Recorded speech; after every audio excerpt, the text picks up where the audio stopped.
Indonesian. I wanted an Indonesian Bible to master a few words of the Indonesian.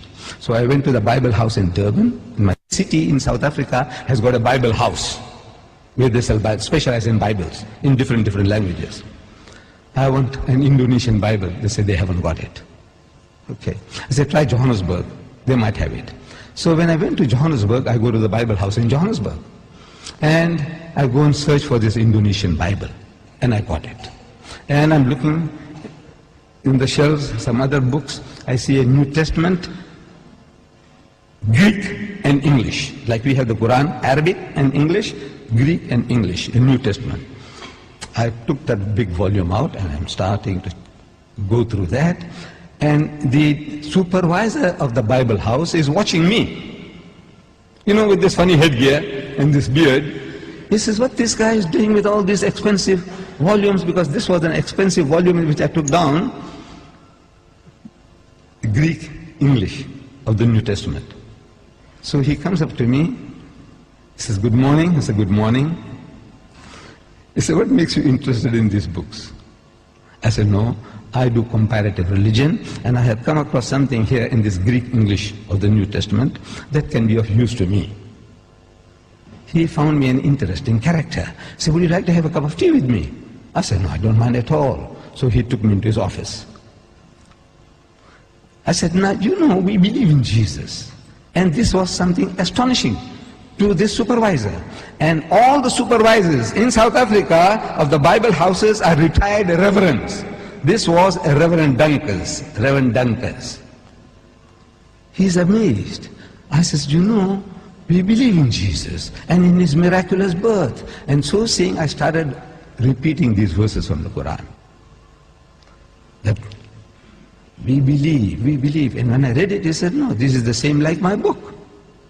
What you are saying now, that when the good news is given to Mary, the mother of Jesus, in the Holy Quran, she says, قَالَتْ رَبِّ أَنَّ يَكُونُ لِي وَلَدٌ وَلَمْ يَمْسَسْنِي بَشَرٌ. She said, oh my Lord, how can I have a child when no man has touched me? Which means physically, sexually.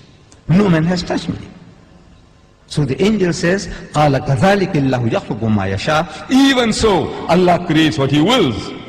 إِذَا قَضَى أَمْرًا فَإِنَّمَا يَقُولُ لَهُ كُن فَيَكُونُ. Whenever He decrees a matter, He merely says to it, be, and He wills it and the thing comes into being.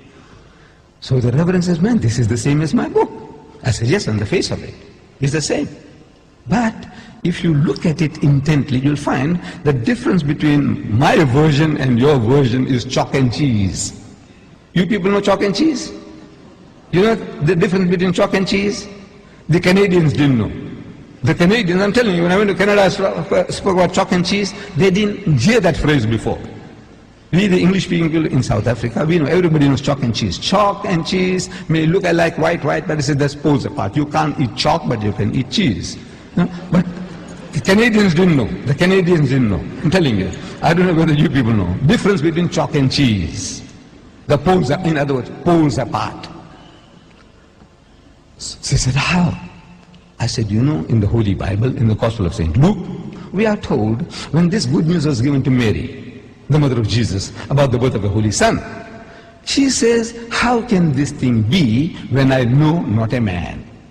In the biblical language, know means sex. No to know means knowing sexually. Not she doesn't know a man. She knows her uncle, her fathers, her neighbors. Surely she knows other men. But no. No in the biblical language means sex. In the Quran it says, no man has touched me. Again, it means not touched me, means had sex. Both the Quran and the Bible are saying the same thing. The replies to them are revealing. In the Holy Bible, the answer to Mary's protest was that the Holy Ghost will come upon thee. I'm reading the Bible to you. Luke. The Holy Ghost will come upon thee, and the power of the Most High will overshadow thee. Now that gives you a mental picture. The Holy Ghost is a person. That's what the Christians say. The Father is a person, the Son is a person, and the Holy Ghost is a person, but they're not three persons, but one person. I don't know whether you heard that expression before. But He's a person. This Holy Ghost will come on Mary. How? See, it gives in your mind. It makes you think how? Like a man and a woman, like a bull and the cow. How? The Almighty will overshadow her. How? No, it gives you a mental picture.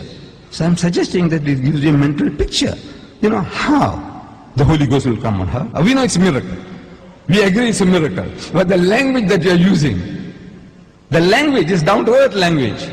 The Quran says, وَإِذَا قَضَى أَمْرًا فَإِنَّمَا يَقُولُ لَهُ كُن فَيَكُونُ. For God to create Jesus without a human father, says kun, he says be, and it is. For him, it's just to will it, and he comes into being. So, I'm asking the Reverend, I said, now between these two versions, we are both trying to say the same thing. We are both trying to give the same message, that he was born miraculously. There's no doubt about that.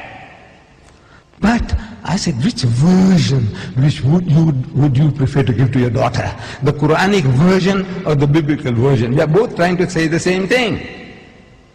He said, he bowed his head down in shame and he said he would prefer to give the Quranic version. This is Reverend Dunkers, the head of the Bible Society in Johannesburg.